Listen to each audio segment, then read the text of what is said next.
Canada Pension Plan is one of the most valuable retirement assets available to Canadians.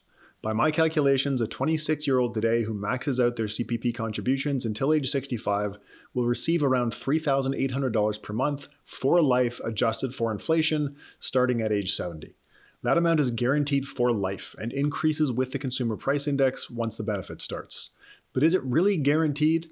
Only if the Canada Pension Plan remains solvent. I'm Ben Felix, Chief Investment Officer at PWL Capital, and I'm going to tell you why CPP probably will be there when you retire, and why not counting on it is likely a mistake.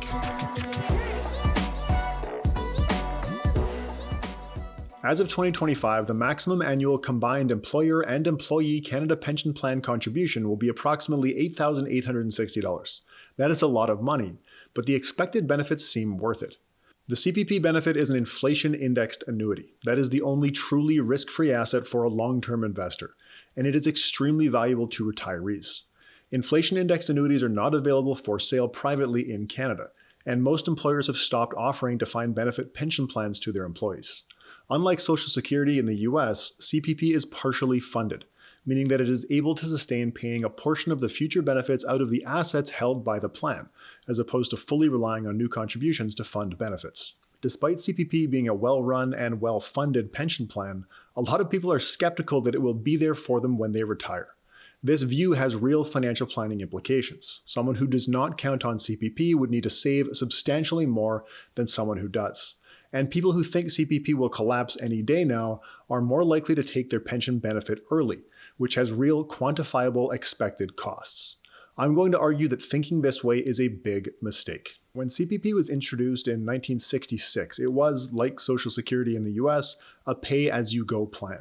This means that all benefits for retired members were funded by contributions from working members of the plan. Changing demographics have strained Social Security, but Canada had the foresight to introduce partial funding before this became a problem.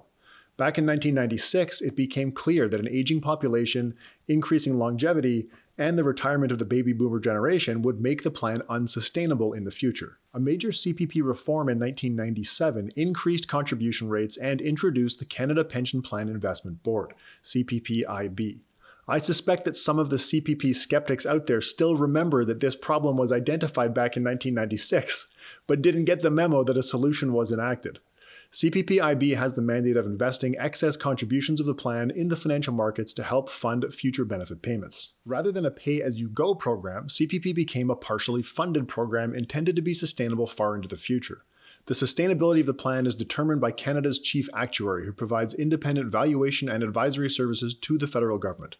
The independence of the chief actuary to report on the health of government programs without interference is enshrined in legislation. For the report on CPP, independence from government interference is further supported by independent peer review from external actuaries. Stated simply, the opinion of the chief actuary and their report on CPP sustainability are not government propaganda. The actuarial report on the CPP determines the minimum ongoing contribution rates for the plan to be sustainable.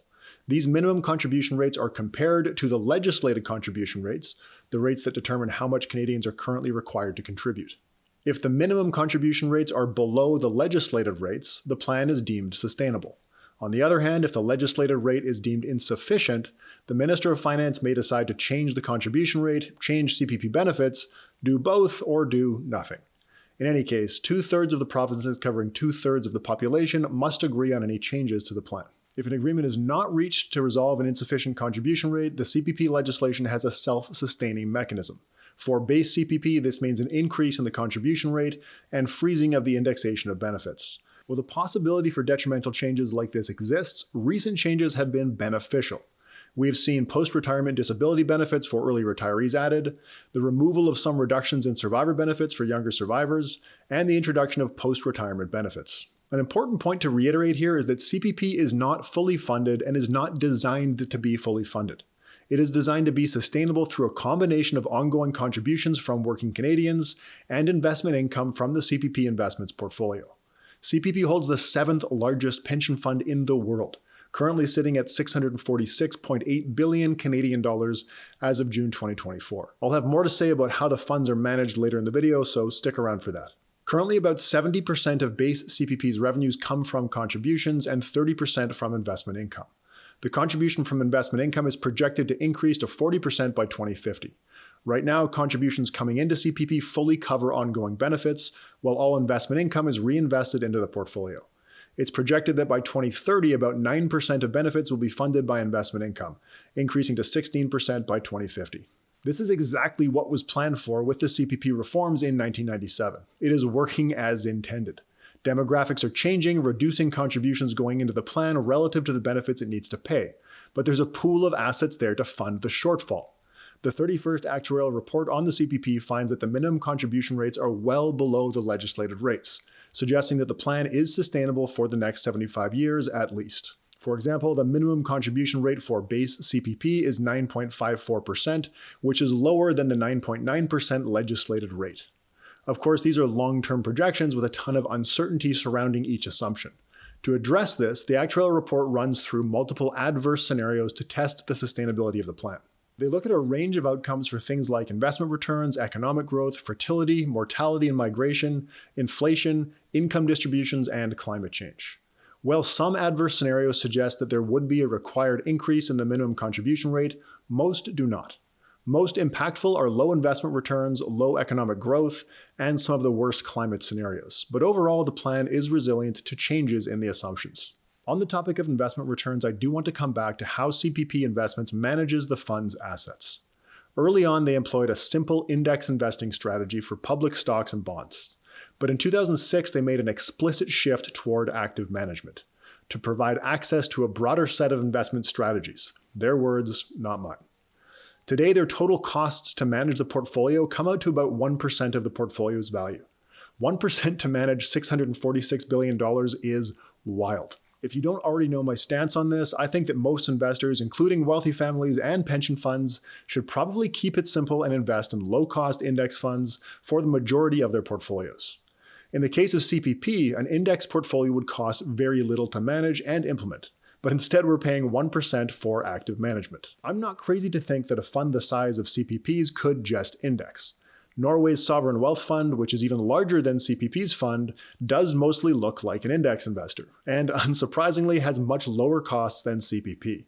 To be fair, CPP Investments has a different mandate than Norway's fund. CPP has to meet real long-term liabilities, the CPP benefits it has to pay out, which are relatively fixed in nature. Evidence does suggest that the investment management model employed by CPP Investments, often referred to as the Canadian pension fund model, does a good job hedging real long-term liabilities. CPP Investments claims that they have comparative advantages allowing them to invest in markets that wouldn't make sense for an individual household. These include a long-term investment horizon, their significant size and scale, the certainty of the assets they manage, and being the beneficiaries of generally predictable and stable cash flows. There is anecdotal evidence that CPP Investments has been able to use these advantages to create value for the fund on some specific deals. But overall, and in the long run, it's not obvious that active management has been paying off in terms of returns. CPP Investments has a reference portfolio that it uses as a benchmark. It is 85% global equity and 15% Canadian government bonds. Since inception of its active management strategy in 2006 through to the end of its fiscal year 2024, the actively managed portfolio trailed the reference portfolio by 0.1% annualized, or $42.7 billion. There's also a question of whether 85% equity and 15% fixed income is the right benchmark. The CPP portfolio is heavily invested in illiquid private assets, making its overall level of riskiness hard to compare to a portfolio of public stocks and bonds.